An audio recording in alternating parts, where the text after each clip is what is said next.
Now, the idea behind a process like this is you want to create your image of paradise times 4. Even if you tell yourself, I could never afford it. Okay. Even if you tell yourself, that'll never happen, or I don't deserve it, or that's not possible. Because then if you only get a quarter of what you asked for, then you're still happy. This is Peak Moment. We are living at a peak of human innovation, information, wealth, and health. But we're also at a peak of population and consumption, with rising temperatures and declining resources fueled by cheap oil and gas. Peak Moment Television, bringing you examples of positive responses to energy decline and climate change through local community action. Hi, welcome to Peak Moment. I'm Janaea Donaldson. My guest today is Alan Seid, who's a facilitator, organizer, speaker, author. Thanks for joining me. Thank you. Cascadia Workshops, that's the name of your business? Yes. Alan, thank you for inviting us to your place, which is a beautiful place in the woods in Western Washington. And it reminds me that a lot of our guests see beautiful places or farms or gardens and say, I would like to be able to live like this and I don't know how to do that. And I'm asking you because you've got some specific tools and processes and ways that helped you fulfill that. Yep. So talk to us about that. Well, I've worked with a lot of different tools that fall under the umbrella of visioning and manifesting. And a lot of people think of that as a fairly flaky kind of topic, and there are aspects to it that are extremely grounded and pragmatic, and there's a reason why they work. And there was a significant amount of attention given to a movie that you may have seen called The Secret. I've heard of it. And I think that some of the issues there have to do with how people are interpreting those things, and wishful thinking to create your future doesn't necessarily work. So, that's one of the pieces to look at. Sounds like what you're saying is that there's more, wishful thinking. We all have wishes. We all have hopes. Yeah. That's sort of easy, but it feels like, and you can hang on to it for a long time, but you may not. But how do you turn that into really something concrete? Exactly. Getting clear and then taking the steps that will take you in the direction of what you want to create. There are some limiting factors to what somebody even imagines is possible. And one of those is just simply what you're aware of, your knowledge, your skills, your relationships, because teamwork makes the dream work. Oh, that's a great quote. Teamwork. I didn't coin that, but teamwork makes the dream work, and those kinds of either joint ventures or partnerships or that sense of community and different skills coming together that can really help, or simply the connections where somebody makes you aware of something. But I think the biggest limiting factor is your imagination. Your ability to take what is, or what's handed down as this is what is and this is the way it's supposed to be, and being able to think outside of the box, frankly, and allow yourself to have the possibility that something different is possible. We're in a culture that pretty strongly reinforces what the box is and what you're allowed to dream. It's, you be a consumer and you live in a particular way and consume a particular way, and doesn't show you a lot of options other than maybe celebrity culture, which is pretty far out of reach for most of us. Well, and sports. It's not even desirable for many of us. that too. So, it's really limited what the stories that we're told about what's possible. I moved to Seattle in 1993, and I moved here in 2000. And when we first moved to Seattle, we had a dog, and every other dog that I saw, pretty much 99% of the other dogs were pulling their owner on a leash. And I decided to train my dog to be a completely off-leash city dog, and he would stop at the curb when you stopped, and he wouldn't go until you went, and he could be right next to me without being on the leash.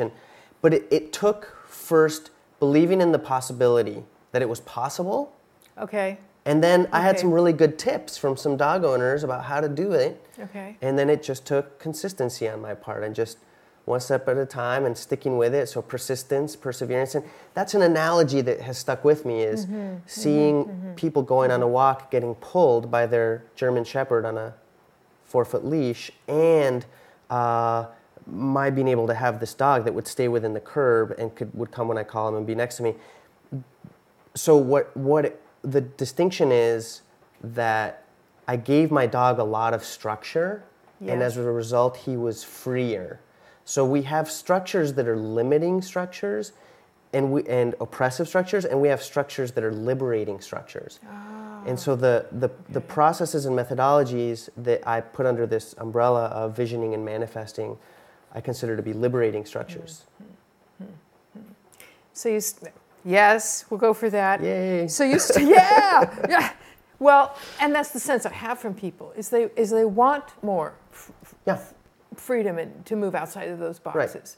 So part of imagining, it seems to me, going back to that limiting factor. Yeah. How do you help people stretch that imagination? What kind of factors help do that? Well, and let me just say, freedom is not freedom from any limits. Of course. It's defined by the constraints. It's defined by the limits. And then within that, you have a lot of freedom. Within that, you have a lot of freedom, but constraints. it's imagining what might be possible.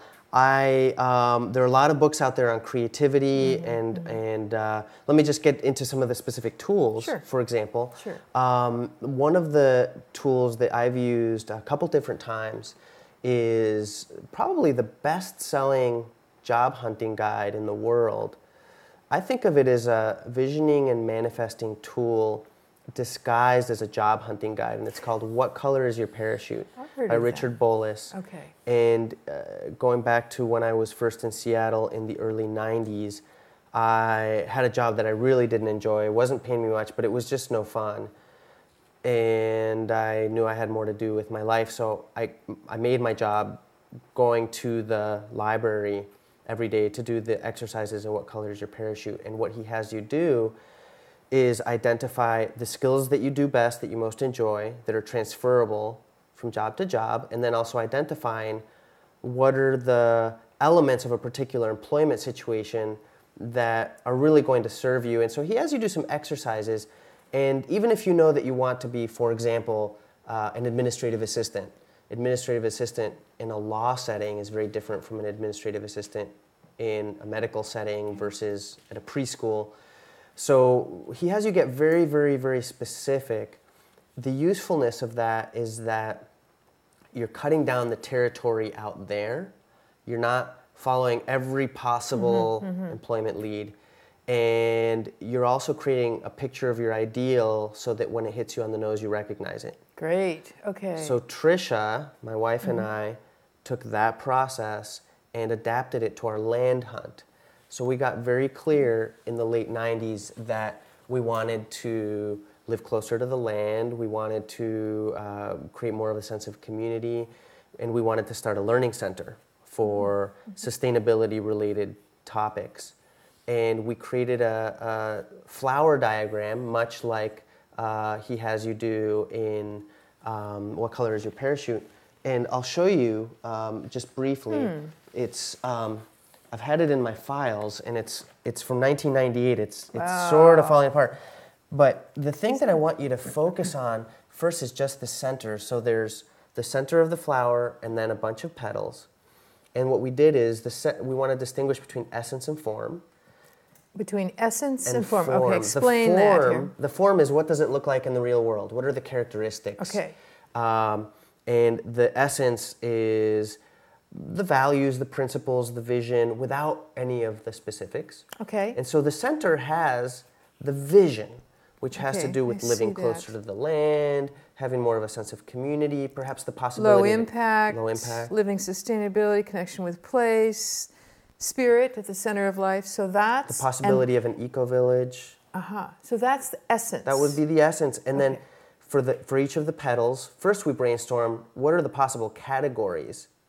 So size, price, location, topography? What are our neighbors like? So first we And thought, those are petals. first we thought, what are the categories? Right, right. Then we took each of those categories and brainstormed the heck out of it.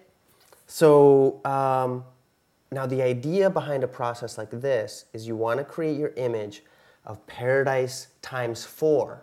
Even if you tell yourself, I could never afford it. Okay. Even if you tell yourself, that'll never happen, or I don't deserve it, or that's not possible. So you just kind of bypass those thoughts to really get to creating your image of paradise times 4, because then if you only get a quarter of what you asked for, you're still in paradise. You're still happy. Ooh, it still works. Yeah. So what you'll notice is we had the essence, but then for the form, and I'll just give an example, on size, we said, okay, over 3,000 acres. Okay. Now, we ended up on 25. Okay. But this is paradise times 4, so we wanted to dream big. Maybe some benefactor will donate their 3,000 acre ranch somewhere for an amazing sustainability center. Okay. You never know. Right. So we took each category, we brainstormed it, and then we prioritized what was brainstormed. So at the top of the list under price was free. Sure. Yes. So over 3,000 acres for free. Why not? Right. Now, that didn't happen, but what we ended up with came really, really, really close to the overall picture that we have in our flower diagram. But like I said, what it does is it cuts down the territory out there. If I'm looking for land, which is what we adapted this tool for, I don't have to look at every possible thing. Yes. I can look at my criteria in terms of proximity to wilderness versus cultural centers. We're half an hour from the I-5 corridor and half an hour from the coast and half an hour from Alpine, an hour and a half from Vancouver, 2 hours from Seattle. But we back up into thousands of acres of Department of Natural Resources land. Okay. So we happened to find what for us was a happy medium, but by being persistent, first we got really clear, and then we were persistent in our search, and then because you had your criteria, in a sense, by narrowing down what you were looking for, you could read about something and say it doesn't meet enough of the priorities. Doesn't meet the criteria, yeah, exactly. Okay. And when we first found out about this place, what was available was to rent. And we said, well, we're looking to buy, and then we found out that the landlords were open to selling if a trial period worked out. So we said, well, we'll go look at it. I'm not committing to anything. I'll go look at it. And then we walked around this property, and it really kind of blew our minds what was here. And we rented it first, and then left, but then bought it and came back. So, but that aside, that's one tool called What Color Is Your Parachute? And we adapted it to the land search. And part of it was really working the grapevine. So you get really clear, and then you are persistent. And part of that is really telling everybody you meet. Okay, so you're expanding your network, of course.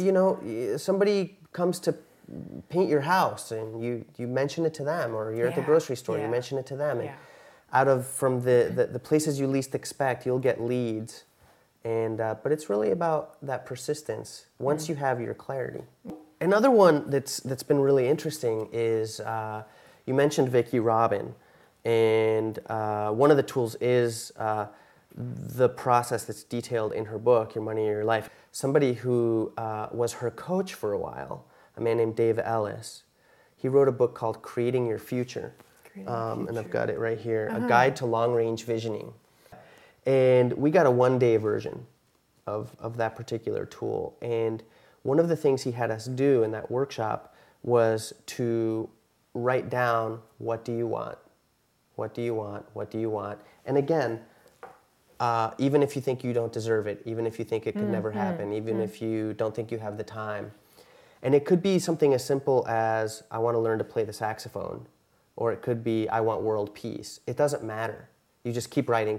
And he had us do this for about an hour, hour and a half. Wow. And you just keep, and then he'd say things, he'd cue us. So 45 minutes into it, he would say, okay, you have $10 million and you have 100 paid staff who are experts in whatever field you want, and they're paid for a year. Keep writing. What do you want? What do you want? What do you want? What do you want? Taking off some of the limiters that we unconsciously assume. Yeah, okay. Yes, and so he had us write each what of what do you want on a separate index card. And he had us hold the index cards upright like this, because he said it keeps your thinking more clear. I've done this exercise with other people, and I've had them do it just on a notepad, just on a list, because then what we did once we were fairly done with all the what do you want, and again, you can do this on a pad of paper, then we went through and created a priority level. So on the index card in the upper right-hand corner, we would put A, B, or C, and you can do A plus, A minus, B plus, B minus, to prioritize. Okay. And on your list of paper, I would put that, say, on the left, just in the margin. Just go down and do A, B, C, D, or A, B, C. Okay. And then once we were done with that, then we worked only with the A's.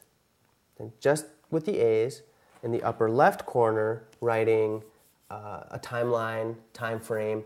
There may be things that I want to happen next week, but there may be things that I really want, but they don't have to happen for 10 years, let's say. I want to upgrade the water system on my property. That's probably within the 5-year plan. Okay, okay. So his process allowed us to take something that was very, very large and unwieldy, like a 40-year plan, and break it down into bite-sized chunks, because for each what, once you got clear what they were, like let's say, I did this with a friend who wanted to go to China to teach English, and she didn't know how to do it. So for each what, then you ask how, and each one of those becomes a new what. I want to go to China. How? Well, do some research online. I want to go to China. How? Go to the University of Washington Foreign Languages Department and meet students maybe from China. How? Okay, call the Chinese consulate or find out what the visa requirements are. And then for each of those, you can ask how. So go to the Chinese consulate. Oh, I have to look it up. I have to find their phone number. All the way down to I need to make a phone call. That becomes the next what. So you really are breaking it more and more and more concrete. You're creating, in a sense, your to-do list. Yes. You've started for your prioritization, you're going back down. And each one of those becomes a new what with a priority and a time frame or deadline. Now, he has you fill out the other two corners too, and one of them is if you have categories of where those belong, like different projects, and the other one is who's your team or with whom? Are there other people that are part of this conversation? So you're asking how, and you're getting more and more specific, but then you can also ask why, and that takes you upwards. So this friend of mine wanted to go to China, and I asked why. And she said, well, I want to learn about other cultures, and I want to be of service. She wanted to teach English, and she thought that would be of service. So asking why opened up, she could meet those same needs in China or India. Sure. So it started asking why really opened up the field. Wow. She didn't just have to stay at 10,000 feet. She could go to 20 or 30 or 40,000 feet and get a broader perspective. Okay. And so that's been a great tool. So besides the book, Creating Your Future, he has a website called fallingawake.com. Fallingawake.com. That's kind of... Dave Ellis, and he is fantastic. And it was doing that particular tool that got me clear that learning permaculture was a top priority and that my timeline was soon. So that was one of the things that I kept putting off. And then when I did his process, it was just right there at the top of the list. Learn about permaculture. And I was, how? Oh, get a book. How? And soon enough, I saw a flyer for a weekend workshop, and then I found out about a design course, and that was over 10 years ago. It sounds to me like just that intense day of working, you are sorting out what really, really matters for you. Absolutely. And by doing that, by setting aside the other things that aren't for now, by the time frame piece, that makes it very, very specific about what your priorities are, and probably puts a little fire under your tail to go and to make it manageable. Yeah. I mean, I remember it being said that it's impossible to get a man to the moon. It is impossible. The first thing you do is you move in, the person says it's impossible because we don't have the propulsion for it. And then you have a team of people that can start to work on that. Yeah. And so the impossible, as my uncle used to say, only takes a little longer. And by breaking things into those small steps of what you can do now, you are doing the impossible. Correct. You've made the impossible possible. Correct. And you even a 40-year plan has what you need to do next month, next week, next year, tomorrow, within that larger plan. So breaking it down into bite-sized pieces. The best way to the best way to eat a hippopotamus sandwich is one bite at a time. So you take something big and overwhelming, and you just take little bites. That's great. So, and one of the permaculture principles was avoiding type 1 errors. A type 1 error is an error in the design that once it's made, it's really, really hard to undo. Very costly or very energy. For example, building your house in the floodplain could be a type 1 error. Once you do it, it's really hard to undo. Now, you mentioned Vicki Robin. Yes. Your money or your life. When I was 18, I had a big aha moment that was also a big freak out moment because I had been in school since I was 5, and I knew that my schooling was preparing me to be basically a cubicle slave, a replaceable cog in this economic juggernaut that is does a lot of wonderful things and is also destroying indigenous peoples and ecosystems all over the planet. And I also had seen my parents and people of generations before me who had been in the treadmill. My sister used to have a poster in her office that said, if you win the rat race, you're still a rat. Yep, I remember the poster. So I knew at that age that I wanted to get out of the rat race before I even got in it. Okay. That I had more to do with my life than 9 to 5 till you die. And I just searched and searched for how am I going to not get caught up in 9 to 5 till you die. And then a few years later, the audio course called Transforming Your Relationship with Money, which by Joe Dominguez, which people can find at Sounds True and lots of other places, soundstrue.com, which later was written, the book version came out, Your Money or Your Life. It's the same material, just different vehicles for the same information. Another is financialintegrity.org, free downloadable materials. And what this process is really about is creating a relationship with this energy that we call money that's very clear and empowered and non-stressful, so that money can play a purposeful role in the kind of life that you want to lead, rather than your life being about money, money, money. And it's all about putting awareness and consciousness in your relationship with money, which ends up freeing up a lot of psychic and emotional energy around money. It's such a loaded topic. I mean, yeah, it's fuzz, everybody just sort of, it's a hot one, and we are so unconscious about it. Absolutely. And it seems too abstract, and you can't live without all kinds of stuff. So it's a very nitty-gritty, grounded tool that helps you also align it with your higher values. So you're taking the money aspect of your life and aligning it with all the other aspects of your life, integrating it. And that has been tremendous in many ways for us. Part of it is it's helped us navigate our own baggage around money. I think the fear that I had around money before, in terms of will I ever have enough, and all my issues around money have probably gone down 95% from when I started, which is a lot for me. And before I could never save money, and I started being able to save money almost effortlessly just by being very, very conscious about, is this maximizing my quality of life? So it's a fantastic tool, and people can check it out. There's a lot of resources for it. But one of the things that it helped us do, besides aligning money with our higher values, is it helped us seize opportunities when they came up. In 1998, Jim Merkel, who wrote a book called Radical Simplicity, invited us to live and work for 6 weeks up in British Columbia at a project called the Global Living Project, which was doing ecological footprinting, was a survey course in lots of sustainability tools and processes, and was also kind of a research program to see how low of a footprint could we live on with really high quality of life indicators. So we were doing qualitative assessments of quality of life, but also quantitative evaluations as far as ecological footprinting. Very interesting project. So he invited us to come along. My job was a little bit stressful at the time, wasn't enjoying it as much. Our landlords were selling the house. All these things converged to think about, well, do we want to sort of change directions at this point? Well, thanks to the financial integrity program that's detailed in Your Money or Your Life, at that point I had some savings so that I could take some time off. And at first I wanted to take 6 months or a year off. And I thought, well, I'll start with 6 months and I'll go back to work, part-time or full-time, whatever's needed later. Well, that year became 2 years, became 3 years, became 4 years, became 7 years of not having to pay work.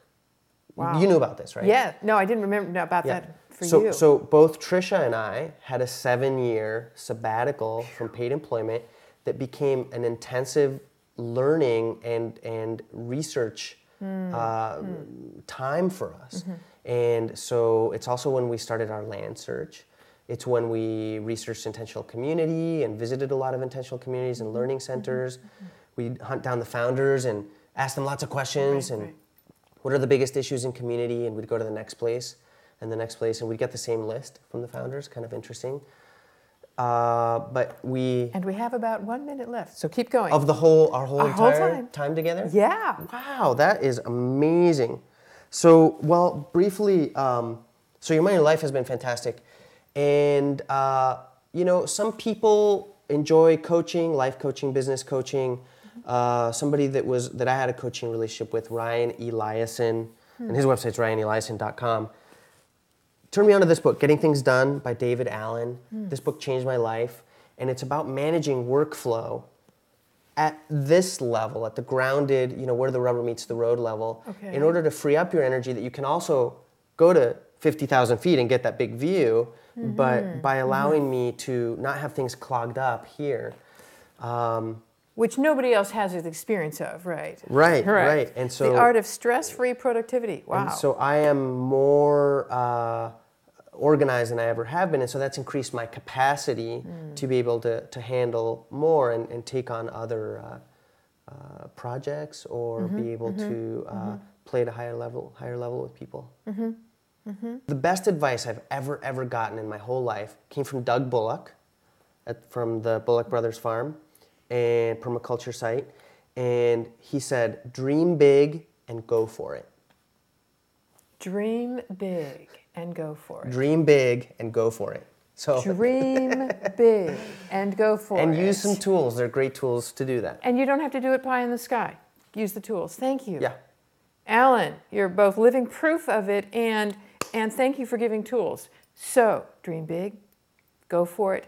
You're watching Peak Moment, locally reliant living for challenging times with some tools for going there. I'm Janaea Donaldson. My guest is Alan Seid. Join us.